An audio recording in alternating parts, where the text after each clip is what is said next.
Alors, le laboratoire ICT4D, en français, le laboratoire des nouvelles technologies de l'information et de communication appliquées au développement, est un laboratoire de l'Université Al-Akhawayn qui a été créé en 2003 en fait, pour développer des plateformes technologiques et des modèles de développement qui sont alignés avec les priorités principales du pays au niveau de différents domaines tels que le transport, le tourisme et l'administration publique. Et pour chacun de ces axes, nous avons développé un système d'information et en parallèle un modèle d'utilisation, de dissémination et de duplication des applications qui permettent un peu de joindre l'utilité sociale de la technologie et de l'appliquer dans les besoins réels de tous les jours des citoyens.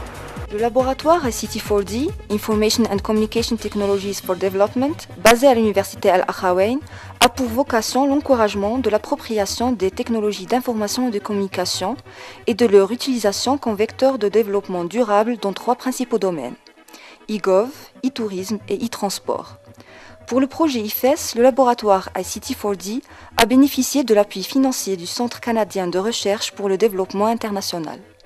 بطبيعة الحال هذه التجربة هي تجربة فريدة من نوعها، لأن أولا على مستوى الأول أنها تعاون ما بين الجامعة والمحيط ديالها، وهذا معطى أساسي أن مدينة فاس مدينة ديال العلم، مدينة ديال العرفان، منفتحة على 3 الجامعات مكناس، أخوين وفاس، وهذا تعاون فريد من نوعه لأنه الجامعة تحت باش نوصلوا لهذا الهدف. المستوى الثاني أنه وصلنا إلى أنه يمكن أن نستعمل الإدارة الإلكترونية لتقريب الإدارة من المواطنين ولتغيير الصورة ديال الإدارة لدى المواطن عن طريق السرعة، عن طريق الفعالية، وعن طريق كذلك استغلال المعلوميات. وهذا كيعطي واحد المؤشر جديد أن الإدارة الإلكترونية يمكن تلعب دور أساسي وفاعل على مستوى الإصلاح الإداري في المستقبل. إنجاح هذا المشروع هو مرتبط بشيئين أساسيين. أولا بالطبع السياسي تكون عنده الإرادة القوية على أساس يعصر الإدارة ديالو. والثاني هما الموظفين، لأنه أولا كاين مشكل ديال التكوين. أعتقد أنه فاس سبقات هذا المجال ب 12 أو 15 سنة، لأن كان عندها التفكير الأول ديالها كان هو أنها تكون الموظفين وتقريهم وقراو في واحد العدد ديال المدارس، وكانت كتأدي هي كتخلص عليهم في داك الشيء فيما يخص في إطار التكوين وإعادة التكوين، لأنه ضروري الموظف أنه خصو يقفز لدرجات هذا. وإلا جينا نشوفوا غير إلا درنا واحد المقارنة غادي نلقاو واحد العدد ديال الموظفين ما يقرب على إلا ما نقول 64% أو 65% ديال الموظفين اللي قفزوا تبع للتكوين اللي درتو لهم الجامعة. الجامعة أنا ما كنتكلمش على مقاطعتك ديال دابا، ولكن كنتكلم على منذ سنين أنه كانت هذه السياسة ديال التكوين. إذن هذا سهل شوية الأمورية. النقطة الثالثة واللي جد مهمة أساسا وهو أنه حب الموظفين أو الموظف لهذا العمل، لأنه إذا ما كانش عنده حب لهذا العمل ديال العصرانة وديال كذا ما يمكنلوش ينجح. وهذا حقيقة علما أنه كاين مشاكل كبيرة جدا. أولا في الإمكانيات، أنه احنا مربوطين بالميزانيات ومربوطين بواحد الأمور واللي ما كتعطيناش هذه الفرصة مع كامل الأسف. نتمنى أنه يكون عاود عشرنا شوية الميثاق الجماعي باش نكونوا كنستطيعوا أننا الأيدي ديالنا ما تكونش مكتفة. إذن هذا واحد.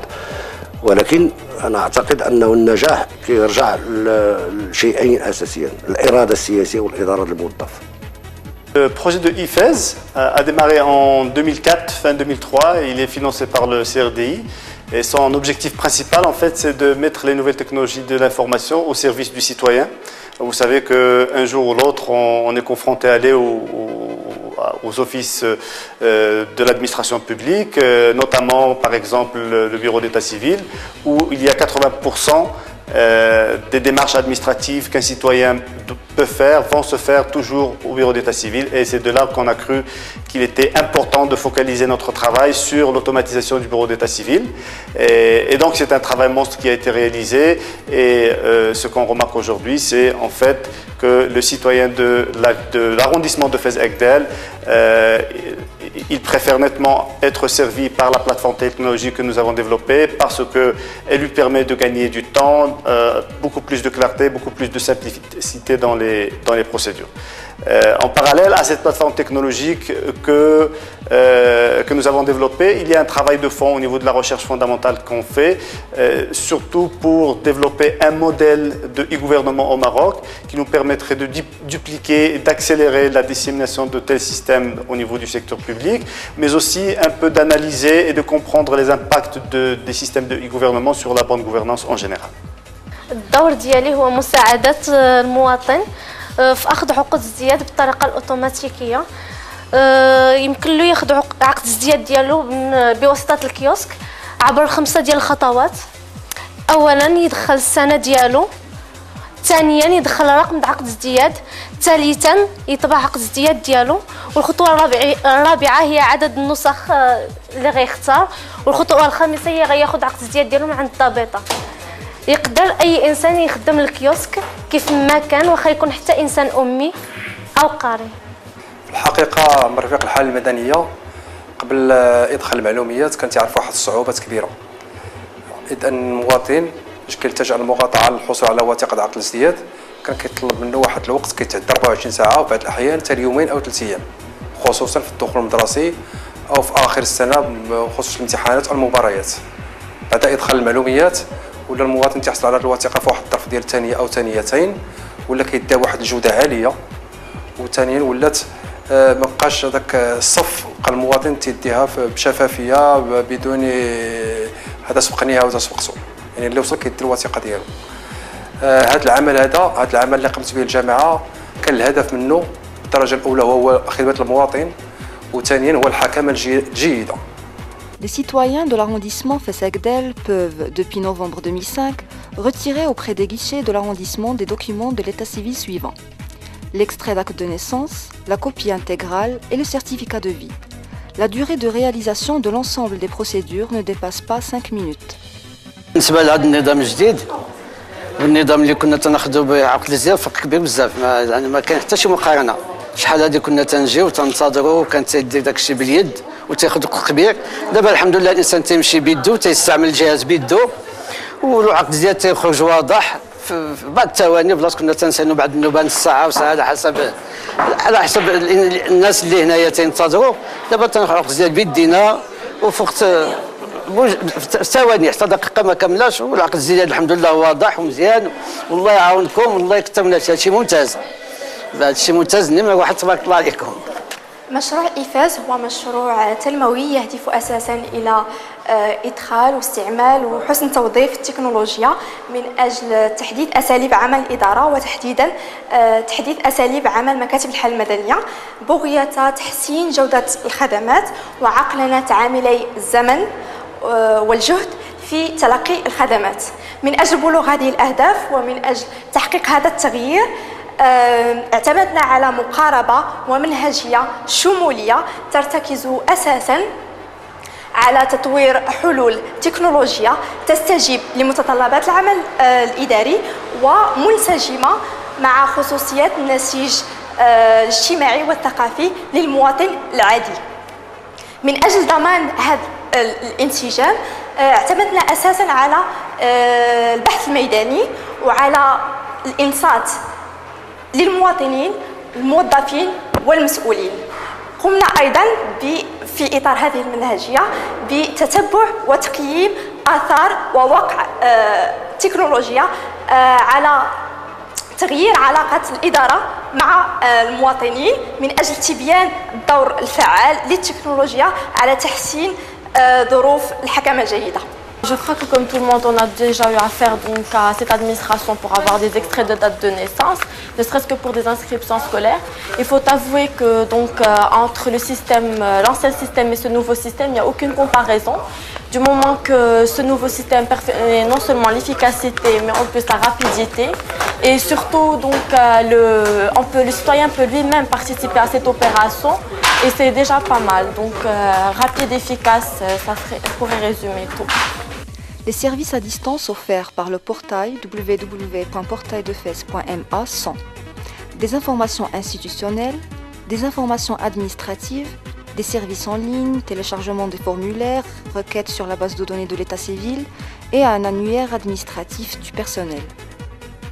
المهم سيدي حنا فرحانين بهذا الانجاز الكبير اللي تحقق في هذه المقاطعه ديالنا لان دابا رجع يعني واحد الطريقه بسهوله كنحصلوا على عقد ديال الازدياد ديال دابا جيت ناخذ عقد الازدياد ديال بنتي يعني استعملت الحاسوب بطريقه سهله هاد السنه هذا بخلاف كيفاش كنا شحال هادي خص تمشي وتجي وهذا الشيء ضيع الوقت وهذه بادره يعني طيبه جدا وداخله في اطار التنميه البشريه يعني هذا انجاز عظيم لبلادنا وماذا بينا يتعمم.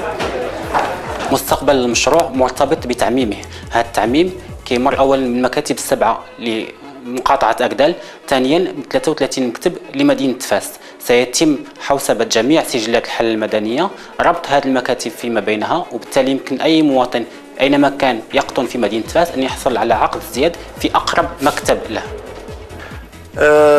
احنا بدأنا الان بالحل المدني ولكن مازال ما وصلنا شيء للمستوى اللي احنا المستوى اللي باغيين نمشيو له هو اننا على الاقل على مدينه فاس. هذاك مدينه فاس هي الاساس ان اي مواطن كيمكن له ياخذ العقد ديالو ديال الازدياد بدون ما يمشي للمكان فين عنده السجل. اي مشى لاي مقاطعه اي ملحقه اداريه يمكن له ياخذ العقد ديال الزياد ديالو واحد. الثاني هو اننا الان كاين واحد القانون اللي جابته الحكومه فيما يخص التوقيع الالكتروني اللي احنا في البرلمان غادي نحاولوا وغادي نعملوا مجهودنا باش يكون حتى التوقيع الالكتروني ديال الحل المدنيه، وهذا هو الهدف الاساسي. ولا استطعنا نوصلوا للتوقيع الالكتروني الحل المدنيه كيمكن المواطن في المنزل ديالو عن طريق الانترنت يمكن له ياخذ العقد الزياد ملي يجي عندنا. اذن هذا الثالث اللي هو طموحنا الكبير، ماشي لاننا في فاس والغير على فاس ولكن غيرنا على المغرب كله. الثالث هو انه المشروع اللي تصوب الان واللي حقيقه اجتاز فيه الاخوين واللي ولا مشروع كيعيطوا بالفرنسيه دوبليكابل، معناه انه يمكن ان ينقل.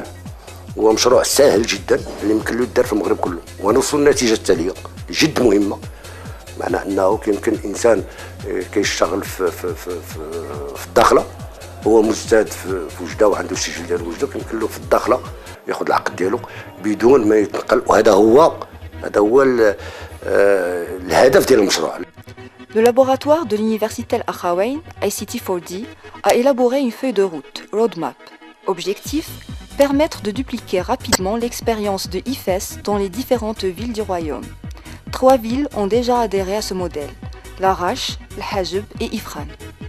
En réalité, le projet de Fès est un projet qui était depuis le jour 1 destiné à être généralisé dans tous les coins du royaume.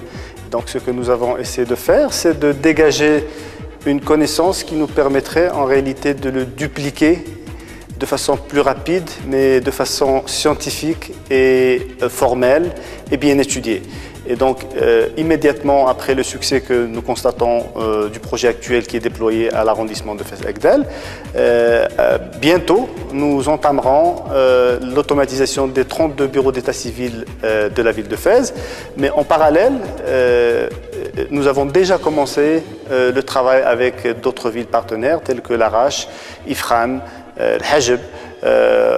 Ces villes-là sont venues, on leur a présenté notre modèle, ce qu'on appelle le roadmap.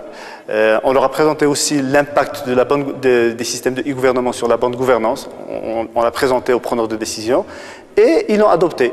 Et ce qui fait qu'aujourd'hui, l'expérience que nous avons de la ville de Fès est déjà enrichie par d'autres informations, d'autres apprentissages que nous avons eus de la ville de Larache, Al-Hajeb et Ifrane. Et donc nous sommes convaincus en réalité que notre travail est un travail je dirais, de dimension nationale et qui peut être généralisé. Évidemment, on apprendra à chaque fois et à chaque nouveau projet, mais nous avons une connaissance et une matière qui nous permettra d'aller beaucoup plus vite que si on n'en avait pas en réalité.